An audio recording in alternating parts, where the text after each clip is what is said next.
तो हमारी चुनावी यात्रा इंदौर में है और हम इंदौर में लगातार आपको रूबरू करा रहे हैं अलग अलग प्रत्याशियों से। बीजेपी अपने दावे कर रही है, कांग्रेस के अपने दावे हैं और जनता के दिल पे राज कौन करेगा ये 3 तारीख को पता चलेगा। लेकिन उससे पहले जनसंपर्क का दौर जारी है और मैं इंदौर के इस क्षेत्र में हूँ जिसे राऊ कहते हैं और इस राऊ में ये 77 नंबर वार्ड है, इसमें जनसंपर्क है आज। और मधु वर्मा यहाँ से प्रत्याशी हैं। आपको बता दें कि मधु वर्मा पिछली बार जब इलेक्शन लड़े थे तो जीतू पटवारी से हारे थे।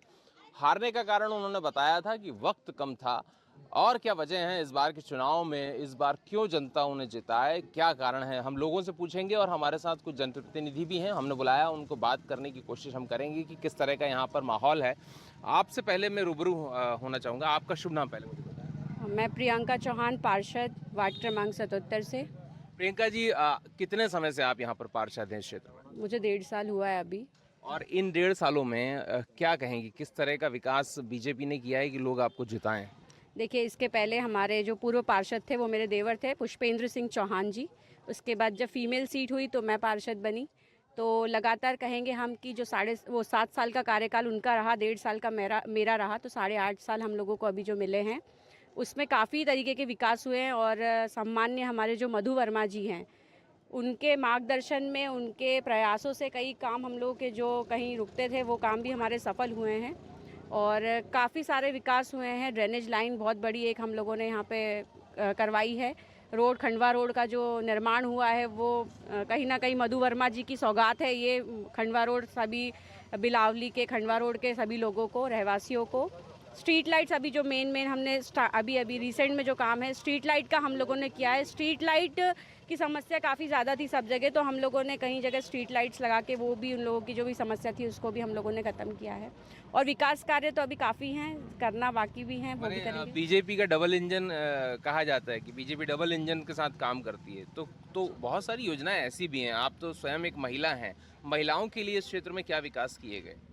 महिलाओं के लिए अभी जैसे माननीय हमारे शिवराज सिंह चौहान जी हैं, उन्होंने लाडली बहना योजना जो अभी योजना निकाली है उसका हम लोगों की राऊ विधानसभा में काफ़ी सारी, मतलब हम लोगों के वार्ड में देखा जाए तो 90% महिलाएं उसका लाभ ले रही है। लाडली लक्ष्मी का लाभ ले रही हैं, उज्ज्वला योजना का लाभ ले रही हैं, जिससे कहीं ना कहीं गृहिणियों को जो पहले दिक्कतें आती थी वो काफ़ी उसमें उनको राहत मिली है। महिला सुरक्षा में कांग्रेस हमेशा आरोप लगाती है कि महिला सुरक्षा के मामले में मध्य प्रदेश अव्वल नहीं है और बहुत दोयम दर्जे पर है। देखिए, विपक्ष है, विपक्ष तो अपनी बात कहेगा, पर आप जाके महिलाओं से पूछिए और दूसरे जहाँ पे कांग्रेस की सरकार है वहाँ जाकर पूछिए तो आपको डिफरेंस समझ में आएगा कि जहाँ भाजपा की सरकार है वो महिला कितनी सुरक्षित हैं। आपके साथ कुछ और भी महिलाएं यहाँ पर, मैं कोशिश करता हूँ बात करने की। आपका नाम क्या है दीदी? मेरा नाम धनुभाई चौहान है। धन भाई, अब ये गले में बीजेपी का वो पहना हुआ है आपने, क्या बोलते हैं, गमछा? गमछा है? हाँ। क्या आपके परिवार में कितने लोग हैं? कोई नहीं, मेरे बेटा, हम 6 जन हैं और 3 बच्चे हैं, 5-6 लोग हैं। बीजेपी अच्छी क्यों लगती है आपको? क्या करो, ऐसे कि मिलते। मतलब कुछ तो कारण होगा कि बीजेपी से प्रेम है, तो कारण क्या है? मोदी जी का अच्छा लगते हैं, बात करते हैं तो, या कुछ और? इतना मेरे को जानकारी, मैं पहली बार आई हूँ। पहली बार आए हैं, खैर कोई बात नहीं। आपका शुभ नाम क्या है? ज्योति गोखले। ज्योति जी, ये जो चुनाव चल रहा है, आप तो बहुत उम्र दराज हैं, अनुभव काफी लंबा है आपका, क्या कहेंगे इस बार के चुनाव में मुद्दा क्या है? चुनाव मुद्दा, अपनी भाजपा सरकार जो कुछ काम करी सब यही कर रही है। अभी राम मंदिर की उद्घाटन होगा, लाडली बहना मिल रही है, लाडली लक्ष्मी योजना मिल रही है, उज्ज्वला योजना मिल रही है, आवास योजना मिल रही है, सभी चीज़ तो भाजपा ही कर रही है। कांग्रेस ने क्या किया? अभी तक कुछ भी नहीं किया। जो कुछ योजना सब भाजपा की ही देन है हमारी, और उसका लाभ सभी ले रहे हैं। राम मंदिर, ये कहते हैं कि राम मंदिर बन रहा है, बहुत अच्छी बात है कि धर्म को आगे बढ़ा रही बीजेपी, लेकिन लोगों को पेट भरना भी जरूरी है, लोगों को रोजगार देना भी जरूरी है। तो सरकार वो भी कर रही है। अभी योजना निकाली है, कमाओ, सीखो कमाओ योजना। हाँ, ये योजना भी अभी निकाली है तो कर रहे हैं मजदूर। आप जब प्रचार करते हैं तो लोग कैसी बातें करते हैं, क्या आपको बोलते हैं? क्योंकि आप तो लगातार इस गली में घूम रहे हैं, मैं भी देख रहा हूँ, गली बहुत सक्रिय है और लोगों को जो सुविधाएं मिलना चाहिए उनमें क्या क्या सुविधाएं आपने दी हैं, क्या ज़रूरत है आगे, क्योंकि 5 साल और काम करना है जो विधायक बनेंगे? अभी रोड छोटा है, थोड़ा चौड़ा करवाना है, क्योंकि अभी एम्बुलेंस गाड़ी आने में दिक्कत आती है, तो रोड को थोड़ा चौड़ा करवाना है, बाकी सब समस्या है। शौचालय भी यहाँ बनी है, अधिकतर लोगों के लिए शौचालय बन चुकी है।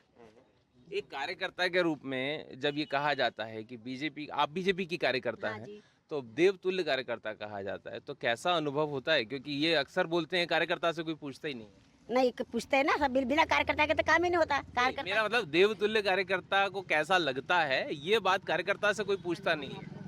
नहीं, हमको भी एक ना अच्छा लगता है, कोई हमारा सहारा करता है, हमको अच्छा लगता है, सब सेवा हम ले रहे हैं पूरी। आपके परिवार में कितने लोग हैं? 4 लोग हैं, क्या करते हैं? पढ़ते हैं सब बच्चे। पढ़ाई कर रहे हैं? हाँ। कौन सी क्लास में? गुड़िया नर्सिंग कर रही है, उसको वहाँ भी स्कॉलर भी मिलती है, सब सुविधा मिल रही है उसको भी। कोई ऐसी योजना जो आपको बड़ी अच्छी लगती हो शिवराज जी की या बीजेपी सरकार की? अभी तो सबसे लाडली बहना अच्छी लग रही, सभी को मिल रहा है। ऐसे आ रहे हैं आपके खाते में? हाँ बिल्कुल आ रहे हैं। गुड़िया को भी आवास, गुड़िया को भी उज्ज्वला योजना का लाभ मिला है। लाभ मिला है? हाँ, गुड़िया को भी मिला है आवास योजना। अच्छा, आप भाई साहब काफ़ी लंबे समय से जुड़े हैं इस क्षेत्र से और इस क्षेत्र में प्रचार में भी जा रहे हैं। जब बच्चों से आप मिलते हैं, महिलाओं से मिलते हैं, तो किस तरह की बातें वो कहते हैं? क्या कहते हैं कि जिससे आपको लगता है कि नहीं हमने अच्छा काम किया है, हमको वोट मिलना चाहिए? अभी हम जहाँ पर खड़े हैं इसको भावना नगर कहते हैं, वार्ड क्रमांक 77 में आता है। यहाँ के जो बच्चे हैं, शिवराज जी ने एक लाडली लक्ष्मी से लेकर लाडली बहना तक की सारी योजनाएं चलाई है।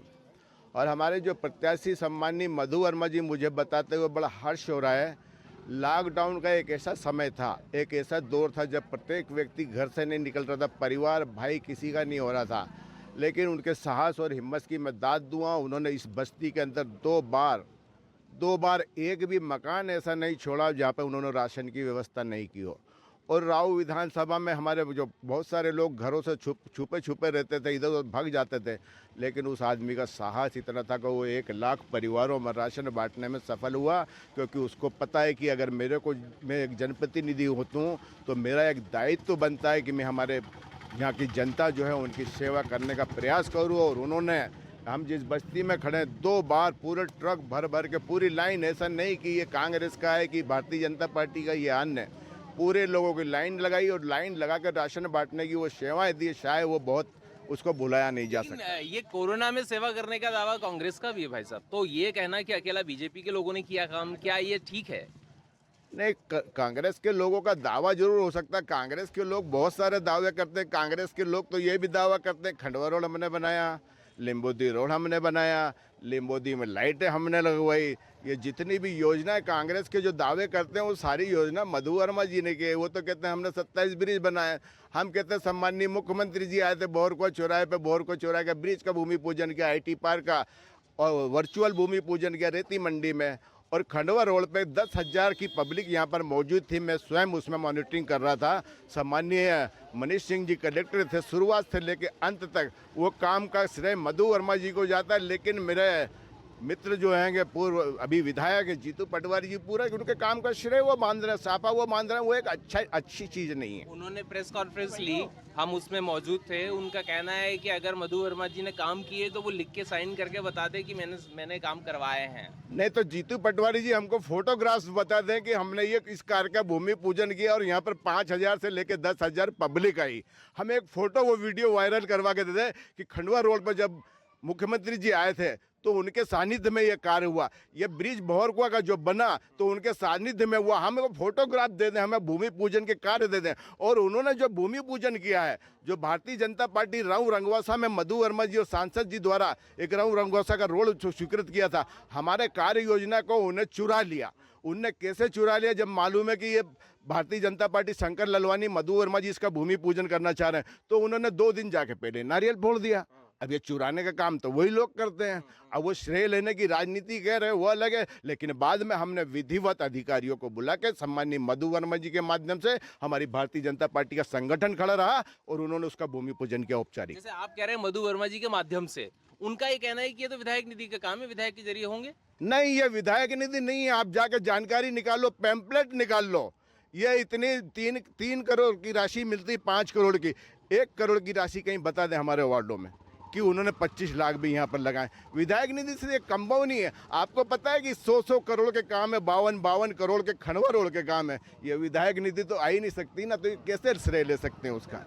ठीक है, तो इस तरह की चीजें जो आपके जो दावे हैं, आपको लग रहा है इस बार कितनी लीड है? क्योंकि पिछली बार 5,000 के लगभग, मुझे जहाँ तक याद है, शायद इतना ही अंतर था हार का।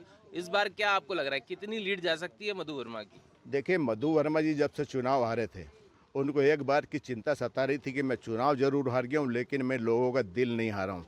और मधु वर्मा जी को पिछले बार जो चुनाव का टिकट मिला था, उनमें मात्र हम लोगों को 13 दिन मिले थे। इस बार मधु वर्मा जी को 2.5 माह का समय मिला और मधु वर्मा जी 4.5 साल तक लगातार राव विधानसभा की सेवा कर रहे हैं। और सेवा के साथ साथ आज वो जो जनसंपर्क कर रहे हैं, उनको अपार जन समर्थन मिल रहा है, वो एक ऐतिहासिक है। और मधु वर्मा जी 50,000 से अधिक वोटों से राव विधानसभा में भारतीय जनता पार्टी का परचम लहराएंगे और मध्य प्रदेश में भारतीय जनता पार्टी की सरकार बनेगी। तो बहरहाल ये दावे हैं, बीजेपी के अपने दावे हैं। लोगों से हम बात करते हैं, इन घरों में भी हम चलेंगे जहां ये जनसंपर्क कर रहे हैं कि लोगों का क्या रिएक्शन है, लोग क्या कहते हैं, बीजेपी ने काम किए कि नहीं किए। तो हमने अभी बात की बीजेपी के जो नेता हैं, पार्षद हैं और जो दावेदारी यहाँ से कर रहे हैं, उनके जो समर्थक हैं उन लोगों से। उनका कहना है कि इस क्षेत्र में काम हुए। अब इस क्षेत्र में कितने काम हुए ये देखने वाली बात है और इसी बात को जानने के लिए हम पहुंचे हैं भावना नगर में। ये इंदौर का राऊ क्षेत्र है और मैं आपको बता दूं कि ये शहर से थोड़ा दूर है, लेकिन शहरी हो गया है। शहर के लोग अब आके आसपास बस गए हैं, बड़ी बड़ी कॉलोनियां बस गई हैं। इस क्षेत्र में पहले सुविधाओं का अभाव था, लेकिन धीरे धीरे सरकारों ने काम किया और वहाँ पर विकास दिखा। आपको दिखा दूं, पीछे आप देखेंगे कि ये जो गली आपको दिख रही है, इसमें सीमेंटेड रोड जो है वो बना हुआ है। और तमाम सुविधाओं की अगर बात करें, जैसे बिजली की अगर बात करें तो बिजली के खंभे भी आपको नज़र आएंगे और भी बहुत सारी चीज़ें। हालांकि ये दावे किए जा रहे हैं कि इस क्षेत्र में विकास अभी होना है, क्योंकि एक स्वच्छता की बात जहाँ तक अगर आती है तो इंदौर स्वच्छता में चूंकि नंबर 1 है, तो स्वच्छता को लेकर भी यहाँ काम किया जा रहा है, दावे किए जा रहे हैं। कुछ लोग मेरे साथ हैं, यहाँ स्थानीय रहवासी हैं। हम इन लोगों से बात करने की कोशिश करेंगे और जानेंगे कि क्षेत्र में कितना विकास हुआ। आपसे पहले मैं बात करना चाहूँगा, आपका नाम बताइए। मैं भावना नगर निवासी शांतिलाल बकावले। तो शांतिलाल जी, आप इस क्षेत्र में कब से रह रहे हैं? क्या जन्म यही हुआ आपका या जन्म से रह रहा हूँ। कम से कम मेरी 41 उम्र है और 41 साल हो गए। आपके परिवार में कौन कौन है? परिवार में मम्मी है, 4 भाई है, मिसेस है, बच्चे हैं। आप क्या काम करते हैं? मैं मजदूरी का काम, मतलब ऑफिस वाइफ का काम हूँ। अच्छा, तो आप जो नौकरी कर रहे हैं वो कितना टाइम उसको हो गया करते करते, और आपका जो इनकम है उससे आपका घर चलता है या कुछ और इनकम भी आप कहीं और से भी कुछ अर्निंग करते हैं, कुछ पार्ट टाइम काम करते हैं या घर का परिवार का कोई और आदमी काम करता है? परिवार में मिसेस हूँ, मैं हूँ, बाकी इतनी तो इनकम हो रही है कि अभी घर गृहस्थी चल रही है। चल जाता है। महंगाई बढ़ी है कि नहीं बढ़ी है? देखिए, जनता के जिस तरह नहीं, मैं आपकी बात कर रहा हूँ। आपके लिए महंगाई बढ़ी कि नहीं बढ़ी? महंगाई तो है, बढ़ी है। तो महंगाई आपको लगता है कि समय के साथ बढ़ती है या उसको कम करने के लिए सरकार को काम करना चाहिए? मतलब मैं सीधा सवाल ये कर रहा हूँ कि मध्य प्रदेश में चूंकि शिवराज सरकार है, शिवराज जी दावा करते हैं कि लोगों को हम फायदा दे रहे हैं, तो महंगाई आपके लिए क्या मायने महंगाई के? पेट्रोल सस्ता होना चाहिए क्योंकि मध्य प्रदेश में बहुत महंगा पेट्रोल है। क्या दूसरी और चीज़ें, आटा दाल के भाव कम होना चाहिए, ऐसा लगता है क्या? देखिए, महंगाई तो समय के साथ बढ़ रही है और समय के साथ हर व्यक्ति की आमदनी भी बढ़ रही है। पहले आदमी 1300-1200 रुपये महीने में काम कर लेता था तो शक्कर 16 रुपये किलो थी, टंकी सस्ती थी, पेट्रोल 65 रुपये लीटर था, 55 रुपये लीटर। पर समय के साथ जैसे आबादी बढ़ गई, व्यक्ति की आमदनी भी बढ़ी है, तो ऐसे महंगाई भी बढ़ रही है। आमदनी बढ़ी है, मतलब कुछ तो इजाफा हुआ। हाँ, आमदनी बढ़ रही है। अच्छा, जो सरकारें योजना का दावा करती, चुनाव का टाइम है, अब तो नेताजी आपके घर भी आते हैं, मिलते हैं, हाथ जोड़ते हैं, है ना, पैर भी छूते हैं बड़े लोगों के और कहते हैं कि हमको वोट दो। 5 साल में एक बार जब नेता आता है तो कैसा लगता है? क्या एक बार आता है या बीच में नेता आते रहते हैं? देखिए, भले नेता लोग 5 साल में आए, बाकी जो राज्य और केंद्र सरकार की योजना आती है उनको हमारे क्षेत्र के पार्षद लगातार हमें योजना का लाभ पहुंचाते हैं। कुछ समय पहले शौचालय अभियान चला था, शौचालय बने, हर घर में नल जल योजना के अंतर्गत नल कनेक्शन लगे हैं, बोरिंग निःशुल्क लगी है। अभी मुख्यमंत्री आवास योजना भी पार्षद जी क्षेत्रीय पार्षद पहुँचा रहे हैं और अभी हमारे मुख्यमंत्री आवास योजना के अंतर्गत भी हमने कुछ कागज जमा करे हैं।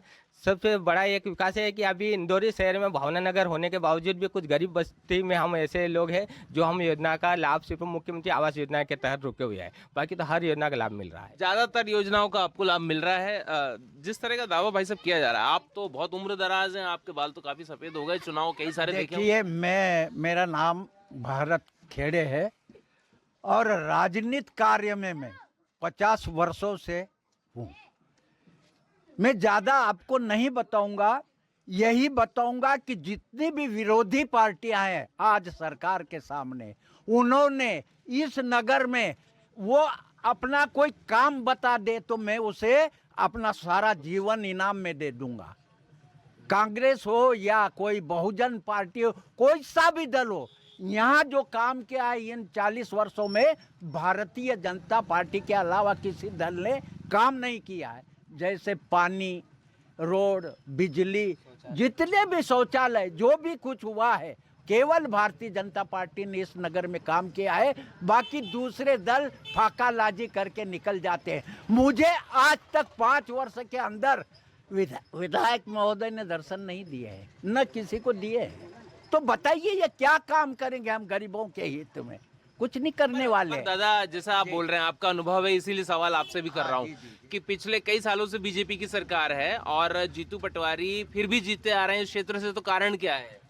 देखिए, मैं ज्यादा बोलूंगा तो किचकिच होगी। भ्रष्टाचार के अलावा कुछ नहीं होता, सिर्फ भ्रष्टाचार। ये दारू की बोतलियां, पैसा बांटना, भोजन खिलाना, ये पैसा इनके पास कहाँ से आता है?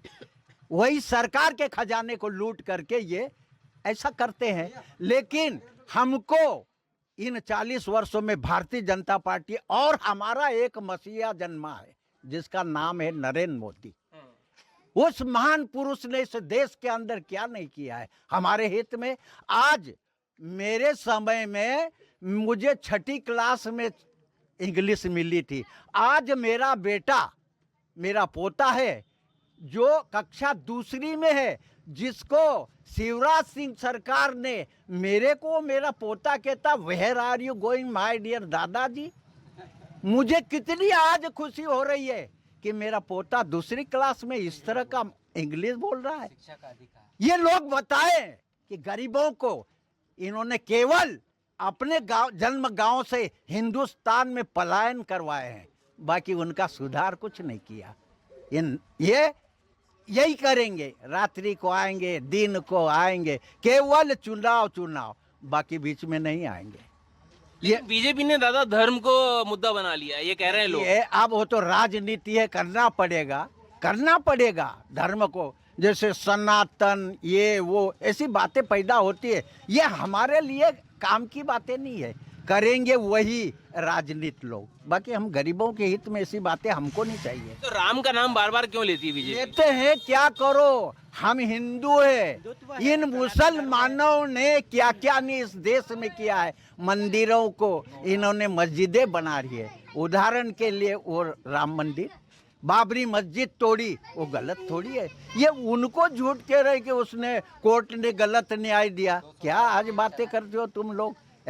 नहीं, हम भारतीय जनता पार्टी को नहीं छोड़ेंगे और इस चुनाव में उन्हें भारी बहुमत से मधु वर्मा को जिताएंगे। कांग्रेस जो है, कांग्रेस तो समर्थन करती आ रही है राम मंदिर का भी, तो आप उसको नफरत क्यों कर रहे हैं कांग्रेस से? परंतु हाँ, अभी कल उन्होंने बोला है कि फैसला झूठा दिया है कोर्ट ने। ये कांग्रेस बोल रही है, ऐसा क्यों करते हैं? आज समर्थन भी कर गए। आपको लगता है कि मोदी जी वाकई में काम कर रहे हैं और 14 के बाद देश में, 14 के पहले कुछ भी नहीं था क्या देश में, ऐसा लगता है? जब से ऐसा हुआ है, जब से मैंने होश संभाला है, यानी मेरी भी 40-41 साल की ये हो गई, लेकिन जो मैंने विकास देखा है वो सिर्फ भारतीय जनता पार्टी के हित में देखा है और उन्होंने ही करा है। नहीं तो बाकी कांग्रेस पार्टी के समय में सिर्फ कागजों पे होता था, बाकी और रोड भी कागज पे ही बनते थे, योजनाएं भी कागज पे। लेकिन आज जो भी पार्षद है, हमारे स्थानीय पार्षद वार्ड प्रियंका चौहान जी, जो कि आज भी हमारी जो भी मोदी जी की योजना है हम तक लाती है, हमको उसका लाभ मिलता है और जिससे हमारे घर का चूल्हा जलता है और जिससे हमारे बच्चे पलते हैं। तो कहीं ना कहीं बीजेपी सरकार में हमारे लिए तो बहुत कुछ हुआ। कांग्रेस के अगर कुछ नेताओं की मैं बात करता हूँ, राहुल गांधी, प्रियंका गांधी, मध्य प्रदेश में कमलनाथ, दिग्विजय सिंह और बहुत सारे नेता हैं। क्या लगता है आपको कि कांग्रेस के जो नेता हैं उनमें उतना मतलब कुव्वत है कि वो आके प्रदेश पे अच्छा राज कर सकते हैं, या कुछ और कारण क्या लगता है आपको? बीजेपी आप ज़्यादा आपको दिख रहा है हमको कि बीजेपी को आपको प्रेम है, तो कांग्रेस से ऐसा क्या है मतलब विशेष? कांग्रेस पार्टी की मैं बुराई नहीं करता, लेकिन कहीं ना कहीं कांग्रेस पार्टी में 100 में से अगर देखे जाए तो सिर्फ 5 लोग अच्छे हैं, बाकी 95% बोल सकते हैं पूरे करप्ट है। हमारे स्थानीय अगर विधायक जी की बात करें, भ्रष्टाचार के आरोप तो बीजेपी पर भी हैं बहुत सारे। नहीं, वो है ही नहीं ना। मैं खुद बैठा हूँ, मेरे यहाँ खुद मोदी शिवराज सरकार ने मेरे घर से खुद एक महिला को एक गवर्नमेंट जॉब दिया है, मुझे रोजगार दिया है, मुख्यमंत्री स्वरोजगार योजना के तहत मुझे रोजगार दिया है, जिसकी वजह से आज मेरा घर चल रहा है। यानी मैं किसी देश की या किसी राज्य की या किसी वार्ड की बात नहीं करूं, मैं सिर्फ घर की बात करूं तो मेरे लिए तो भारतीय जनता पार्टी ने बहुत कुछ करा है। अच्छा, ये दूसरा ये कि जहां आप रहते हैं वहां के जो लोकल मुद्दे हैं, अभी आपको क्या लगता है 5 साल में आपको क्या चाहिए? देखिए अभी क्या है, नए नए पार्षद बने 2013 से, उनको 7 साल का कार्य मिला, नए पार्षद आए, तो ये इनके पास चुनौती जो कांग्रेस सरकार आपके क्षेत्र में मैं बात कर रहा हूँ, आपकी कॉलोनी का जो मुद्दा है वो क्या है आज जो आपको 5 साल बाद सही चाहिए कि हाँ इस समस्या का समाधान बस होना? ये कहीं नहीं, ये लोगों ने जो अवैध कब्जा कर रखा है, ये अतिक्रमण हट के एक रोड व्यवस्थित हो जहाँ से जननी एक्सप्रेस जो गाड़ी है, 108 जो गाड़ी है, ये सुविधा आ जाए, एम्बुलेंस आ जाए, ऐसी कई सुविधाएं हमको अवेलेबल हो जाए, इसलिए थोड़ा ये होना चाहिए चौड़ीकरण जो लोगों ने अनैतिक तौर से कब्जा कर रखा है। जो सरकार पैसा देती है, लाडली लक्ष्मी योजना का पैसा दे रही है और भी दूसरा पैसा दे रही है, तो घर बैठे अगर पैसा देती है तो ये ठीक मानते हैं आप? देखिए मेरे हिसाब से सरकार अपने अपनी जगह सही है, लेकिन क्या है कि कहीं ना कहीं उन्होंने महिलाओं को सशक्त बनाने के लिए, आज मैं एक मजदूर आदमी तो कहीं भी जाकर मजदूरी कर ले, गड्ढा खोल लेगी, लेकिन आज एक घूंघट प्रथा महिला जाकर रोड पे काम क्या करेगी? इसीलिए शिवराज सिंह चौहान की, हमारे मुख्यमंत्री की यही था कि नारियों को ऐसा सम्मान दे दो कि उनको लाडली बहन की वो कम से कम अपना जीवन यापन चला ले, उनको बाहर जाकर कुछ करना ना पड़े। भाई साहब एक चीज ये है कि आप भी चूंकि साथ में सुन रहे हैं बातें, अगर पैसा दिया जा रहा है तो कांग्रेस भी बोल रही है कि पैसा हम दे, और वो 3000 रुपए देंगे वो तो सर वो 70 साल से क्या कर रहे थे? जब आप मुख्यमंत्री जी की जब ये योजनाएं चल रही हैं, अब वो नारी सम्मान योजना लागू कर रहे हैं कि हम युवाओं को 3000 रुपये देंगे, हम 5 लाख से 25 लाख का देंगे, तो भाई इतने वर्षों से 70 वर्षों से आप क्या कर रहे थे? आज देखो तो हमारे बच्चे शिक्षा के अधिकार बड़ी इंटरनेशनल स्कूल में पढ़ रहे हैं। मेरा बेटा और मेरी बेटी एक 8th में है, एक 6th में है, और राइट टू एजुकेशन के अंतर्गत NDPS में पढ़ रही है। तो ये सम्मान हमारे घर से मेरी मिसेस को लाडली बहना योजना का लाभ मिल रहा है, और हमें राशन 1 रुपया किलो मिल रहा था। उनके शासनकाल में तो ये सब चीज़ें थी नहीं, है ना, राशन भी नहीं मिल रहा था। आज सब गरीब हो या अमीर हो, सबको राशन मिल रहा है, वो उसकी बिल्डिंग हो या नौकरी कर रहा है, सब राशन का लाभ ले रहे हैं, सभी योजनाओं का लाभ ले रहे हैं। और रहा सवाल, अभी हमारे जीतू पटवारी जी शिक्षा मंत्री भी रहे, तो उनको हमने आवेदन दिया कि भाई हमारे स्कूल को, शासकीय स्कूल है 8वीं तक है, इसको तुम 12वीं तक या 10वीं तक करवा दो, तो यहाँ हमारे जो बच्चे हैं, हमारे समाज के बच्चे बेचारे गरीब तबके के हैं, वो पढ़ेंगे। तो उन्होंने उसको भी नहीं करा, शिक्षा मंत्री रहने के बाद भी उन्होंने इस चीज़ को नहीं लागू करा, तो हमें इस चीज़ का भी बहुत बुरा है ना। और ये वादे, झूठे वादे करते रहते हैं कि हम ये करेंगे, युवाओं को रोजगार देंगे। अभी तो माननीय प्रधानमंत्री जी युवा रोजगार वो चला रहे हैं, हाँ, सीखो कमाओ योजना, उसमें स्टाइफंड 10,000 का स्टाइफंड भी दिया जा रहा है, उनको ट्रेनिंग भी दी जा रही है। तो ऐसे योग्य युवा है वो उसका लाभ भी ले रहे हैं। मेरे को 3.5 लाख का प्रधानमंत्री योजना के अंतर्गत लोन मिला है, और मैं उसका लाभ ले रहा, मैंने MP ऑनलाइन चला रहा हूँ घर से। और दूसरी आवास योजना के लिए भी हम लोग मुख्यमंत्री जी के पास भी हमने आवेदन दिया है, उन्होंने बोला मैं ये चुनाव के बाद हम ये लागू कर देंगे। लगता है कि धर्म बड़ा मुद्दा है इस देश में? सर धर्म तो लोगों की आस्था जुड़ी है ना, काफ़ी सनातन धर्म है, तो लोगों की आस्था आज 200 साल से बताते ये कोर्ट में ये केस अटका हुआ था, तो इन लोगों ने पहले से क्यों नहीं लागू करा, है ना। ये इस मुद्दे को बस उठाते हैं, मंदिर वहीं बनाएंगे पर तारीख नहीं बताएंगे। तो तारीख नहीं बताएंगे मतलब ये क्या, इन्होंने तो ये भी कर दिया, केस में जीत भी गए और राम मंदिर बन भी गया है, और राम मंदिर बन गया, लोगों की आस्था जुड़ी है, लोगों ने सहयोग भी करा है, और सरकार निधि से भी मिला है, प्रत्येक घर से 10 रुपया भी दिया है लोगों ने दान, और उस मंदिर का निर्माण हुआ है, हमें बहुत अच्छा लगा है। और ऐसे निर्माण कार्य होना चाहिए, और विकास कार्य भी हो रहे हैं, विकास भी हो रहा है और देश भी आगे बढ़ रहा है। देश भी आगे बढ़ रहा है। और हाँ जी, तो खैर ये जो बातें हैं, बहुत सारी चीज़ें ऐसी हैं जो यहाँ पर दावे जरूर किए जा रहे हैं। और मैं आपको बता दूं कि भारतीय जनता पार्टी ने अभी तक जिस तरीके से काम किए, उसी दावों के आधार पर वो इस विधानसभा चुनाव में जीत हासिल करना चाह रही है। और ये कहा जा रहा है मध्य प्रदेश में 150 से ज़्यादा सीटें इस बार बीजेपी जीतेगी। हालांकि कांग्रेस का भी यही दावा है। और दिग्विजय सिंह लगातार मध्य प्रदेश और मालवा निमाड़ जिस क्षेत्र में हम अभी आपसे बात कर रहे हैं, वहाँ उन्होंने दौरे किए, और जो कमज़ोर सीटें थी उस पर वो यहाँ पर रहे। काफ़ी सारा सघन उन्होंने दौरा किया, और उसके बाद कांग्रेस के प्रत्याशी को टिकट दिया गया। उस बूते पर अब कांग्रेस जो है वो मजबूत दावे कर रही है, वहीं दूसरी तरफ बीजेपी के अपने दावे हैं। बहरहाल 3 तारीख को नतीजे आएंगे और ये पता चलेगा कि सरकार कौन सी पार्टी बना रही है। कैमरा पर्सन नीरज के साथ उमेश भारद्वाज, ABP लाइव, इंदौर।